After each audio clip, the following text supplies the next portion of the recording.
ఈ వీడియోలో కొంచెం సాఫ్ట్‌వేర్ సైడ్ అయితే ఉంటుంది. మీకు సోదిలా అనిపిస్తే ఇప్పుడైతే స్కిప్ చేసేయండి వీడియోను. నాకేం ప్రాబ్లమ్ లేదు. ఇంకైతే నేను మీ ఆదర్శ రైతుని, మీకు అందుబాటులో ఉండే రైతుని. ఇంక ఈ వీడియోలో మనం డిస్కషన్ చేసేదేమొచ్చి ఐటీ ఎందుకు డౌన్ అయింది? ఐటీ అంటే సాఫ్ట్‌వేర్ ఎందుకు డౌన్ అయిందో డిస్కషన్ చేద్దాం. అలాగే కొందరు రైతులు కూడా అయితే సాఫ్ట్‌వేర్ గురించి కూడా అయితే తెలుసుకోవాలి. ఎందుకంటే మీ ఇంట్లో కూడా మీ కొడుకో, మీ కూతురో, మీకు తెలిసిన వాళ్ళు ఎవరెవరు సాఫ్ట్‌వేర్ గురించి చేస్తా అంటారు. కొంచెమైనా మీకు ఐడియా ఉండాలి. నాకు సేద్యం గురించి తెలిస్తే సరిపోతుందిలే సాఫ్ట్‌వేర్ గురించి ఎందుకు అనుకోవచ్చు. కానీ సాఫ్ట్‌వేర్‌లో సేద్యం కూడా చేస్తున్నారని అనేదైతే మీరు తెలుసుకోండి.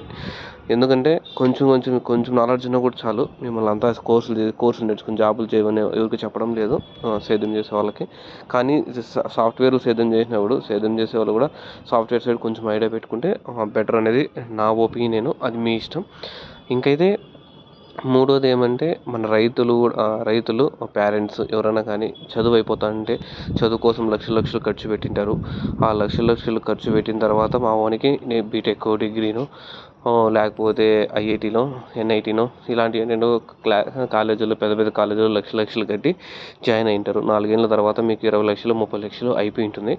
మా వానికి ఇంకా జాబ్ వచ్చేస్తుంది, మా వాడు ఇంకా సెటిల్ అయిపోతాడు, మా వాడు మమ్మల్ని చూసుకుంటాడు అనుకుంటారు. యాక్చువల్గా అయితే అసలైన కథ అప్పటి నుంచి స్టార్ట్ అవుతుంది. కాబట్టి అయితే అది మనకైతే చదువు అయిపోతుంటే జాబ్ వస్తుంది అనుకోవడం కూడా అయితే చాలా రాంగ్. 100%గా ఎవరికో కొంతమందికి వస్తాయి, నూటికో ఒకరికో ఇద్దరికో అయితే రావచ్చు. వాళ్ళలో మనోళ్ళు మన కొడుకో కూతురు ఉంటే బెస్ట్, లేకపోతే అది మనకు అదృష్టం లేదు, మనం మళ్ళీ అయితే వాళ్ళని సాకాల్సిందే.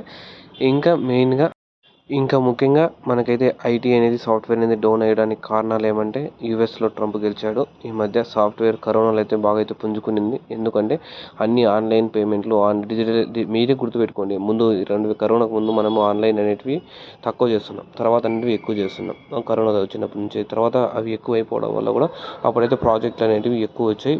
తర్వాత ఏమైపోయిందంటే ఇప్పుడైతే ఏఐను ఏంటంటే కొత్తవన్నీ వస్తున్నాయి, ఏఐ టూల్స్ అవన్నీ. దానివల్ల కూడా అయితే ఆటోమేషన్లోకి వెళ్ళిపోయింది.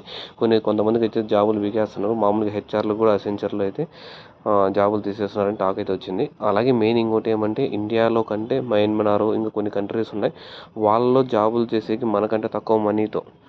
ఇప్పుడు నువ్వే అనుకో, నేను టమాటాకి కూలికి రూ. 350 ఇస్తాను. నీ ఇంకా 250 వచ్చేయాలంటే నువ్వు 250 వచ్చే దగ్గరికి పోతావు, కానీ 350 వచ్చే దగ్గరికి పోతావా? పోవు. సేమ్ అలానే ఇక్కడ కూడా వేరే దేశాల్లో కూడా తక్కువకి అయితే దొరుకుతున్నారు కాబట్టి వాళ్ళ నుంచి అయితే చేసుకుంటున్నారు. ఇది మెయిన్. ఇంకో వీడియోతో అయితే నెక్స్ట్ వీడియోలో అయితే వస్తాను. కొన్ని చెప్తాను రైతులకి. మీకు ఏమన్నా కోర్సెస్ కూడా కావాలంటే కాల్ చేయండి, స్క్రీన్ మీద ఉన్న నెంబర్కి. నాకు తోచినంత హెల్ప్ చేస్తాను. మీరైతే జాబులకు మీరే ట్రై చేసుకోవాల్సి వస్తుంది. ఇంకా ఫ్రెషర్స్కి అయితే కూడా అది చూద్దాం. ఫ్రెషర్స్కి ఎలాంటి జాబ్ ఓపెనింగ్స్ అనేది కూడా నెక్స్ట్ వీడియోలో అయితే డిస్కషన్ చేద్దాం.